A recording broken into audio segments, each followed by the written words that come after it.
संसार दुःख मूळ, हे तव भव सबळ, या लागी भूलो नको, चित्ती धरा गोपाळ. प्रस्तुत चरणात संत मानकोजी बोधले सांगतात, संसाराचे मूळ दुःखच आहे. मग संसार म्हणजे काय? तर मनुष्य योनीत जन्माला आल्यानंतर मनाने व देहाने बायका पोरं सर्व आप्तजन यांच्याशीच निगडीत आहे तो संसार. अहो, जन्माला आल्यापासून प्रत्येक जण या संसारातच अडकून पडलाय. जन्माला आलेल्या प्रत्येक जीवाला सुखाचीच अपेक्षा असते. त्याची सततची धडपड फक्त सुख प्राप्त करण्यासाठीच असते. मग त्यासाठीचे मार्ग नानाविध असतील, पण त्यांचे अंतिम उद्दिष्ट एकच, सुख. आम्ही काय करतोय? श्रीमंती मिळवण्यात व्यस्त झालोय, त्यातच आम्हाला सुख मिळते. अहो, कितीही मोठी इमारत बांधली, कितीही श्रीमंती मिळाली, अमाप पैसा जरी मिळाला, तरी शेवटी यातलं काय बरे सोबत नेता येतं? आपला इतिहासच हे स्पष्ट करून देतो. विश्वविजय केलेला सिकंदर जेव्हा भारतात आला, तेव्हा त्याने आपल्या गुरूंना पत्र लिहिले की गुरुदेव, मी भारतातून तुमच्यासाठी काय आणू? तेव्हा त्यांचे गुरुदेव पत्र पाठवतात की जगात अशी कोणती वस्तू नाही जी तुझ्याकडे नाहीये, आणि जगात अशी कोणती वस्तू नाही ज्याचा मला मोह आहे. त्यामुळे मी ऐकले आहे की भारतात खूप ज्ञानी लोक राहतात. जर तुला त्यांच्यातले कोणी माझ्याजवळ आणता आले तर मला खूप खूप आनंद होईल, कारण माझ्या ज्ञानात आणखीच भर पडेल आणि त्यालाच मी माझी गुरुदक्षिणा समजेल. ज्याला संपूर्ण जग ओळखतो असा सिकंदर जेव्हा चाणक्यांकडे जातो, तेव्हा चाणक्य त्याला म्हणतात, तू कोण? तेव्हा सिकंदर उत्तरतो, मी विश्वविजेता सिकंदर. तेव्हा चाणक्य म्हणतात, तू कसला रे विश्वविजेता? ज्याला विश्वविजय मिळवण्याच्या इच्छेवर विजय मिळवता नाही आला, तो कसला रे विश्वविजेता? चाणक्यांचे हे कणखर बोल ऐकून सिकंदराचे डोळेच उघडतात. कालांतराने भारतातील वातावरणाचा सिकंदराच्या आरोग्यावर परिणाम होतो आणि परिणामी तो खूप आजारी पडतो.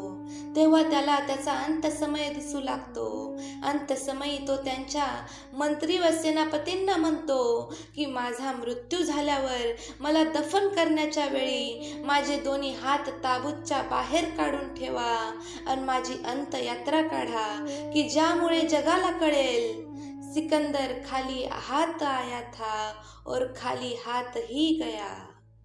एवढा तो विश्वविजय मिळवलेला सिकंदर, पण त्यालाही सोबत काहीच नेता आले नाही.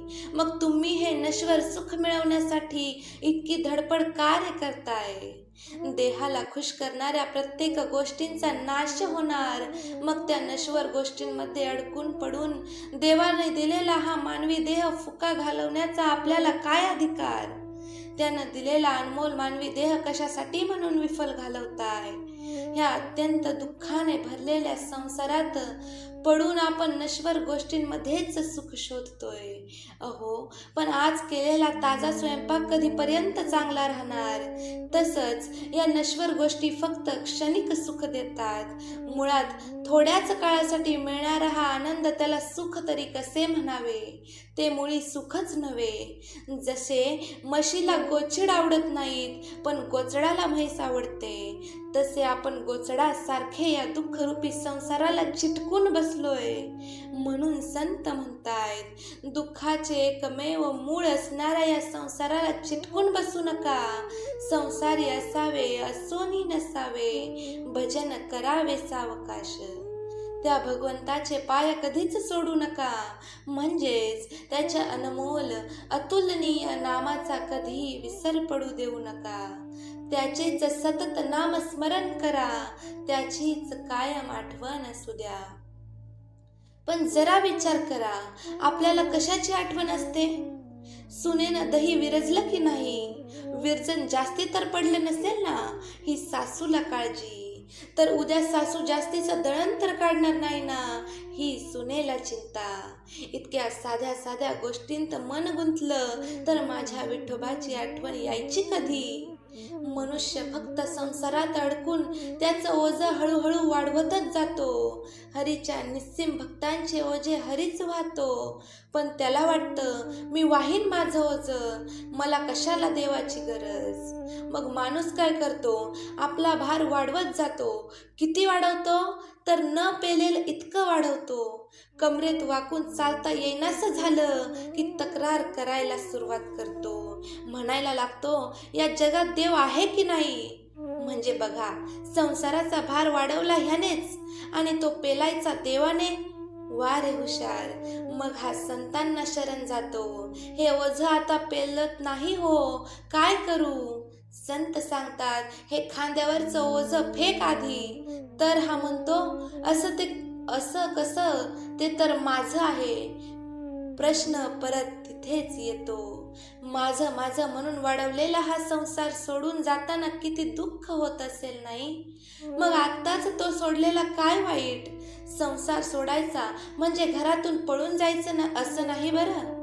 संसारातून पळून गेल्याने विठोबा प्रसन्न होत नाही, तर संसार करत असताना त्याची आठवण ठेवली की तो प्रसन्न होतो. आणि आठवण कशाने राहते, तर संसाराचे हे दुःखरूपी ओझे माझे नाही असा भाव मनी धरल्याने.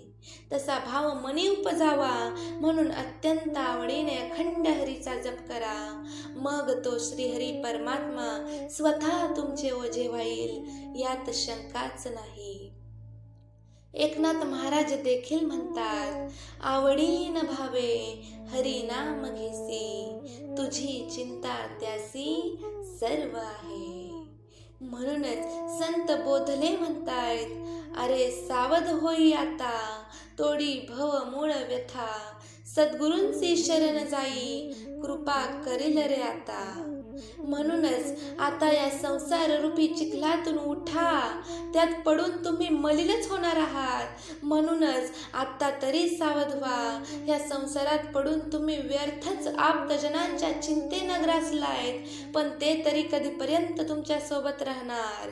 अंती सगळ्यांचा नाशच होतो. म्हणूनच संत अगदी तळमळीने सांगतायत की अरे आता तरी सावध व्हा. अनमोल या मानवी जीवनाचं सार्थक करा. आपल्या सद्गुरूंना संपूर्ण शरण जा. आपले जीवन त्यांच्याच चरणी अर्पण करा. तेच तुम्हाला आपले बोट धरून जन्म मरण रूपी दुःखातून कायमचे सोडवतील.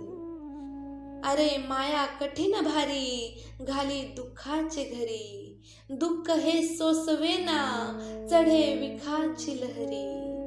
शिववचने. या संसारातील प्रत्येक भौतिक गोष्ट आपल्याला फसवण्याचाच प्रयत्न करते आणि आपण देखील त्यात सहज फसून जावे. ही मोह माया खूपच भयंकर आहे. योग्य मार्गावर चाललेल्या व्यक्तीला ती बरोबर भुलवून त्याच्या ध्येयापासून भटकवण्याचे काम करते. प्रत्येक क्षणी ती आपल्या मागेच उभी असते. कुठून बरे याला फसवता येईल याचाच विचार करत असते. हीच संधी पाहत असते. म्हणूनच नामाशी कधी विन्मुख न राहता अखंड हरिनाम जपत क्षणोक्षणी अत्यंत सावध राहायला हवं. इथे संत एक दृष्टांत सांगतात. ऋषभ देवाचा ज्येष्ठ पुत्र भरत, त्या भरताने सर्व भूमींवर राज्य केले. देवांनाही दुर्लभ असे नानाविध भोग भोगले. त्याच्या स्त्रिया पुत्र त्याला अनुकूल होते. सदाचरणी मंत्री अनुकूल होते. सर्व राज्य व प्रजा त्याला अनुकूल होती. तरीही हरिभक्तीतच रमल्याने त्याने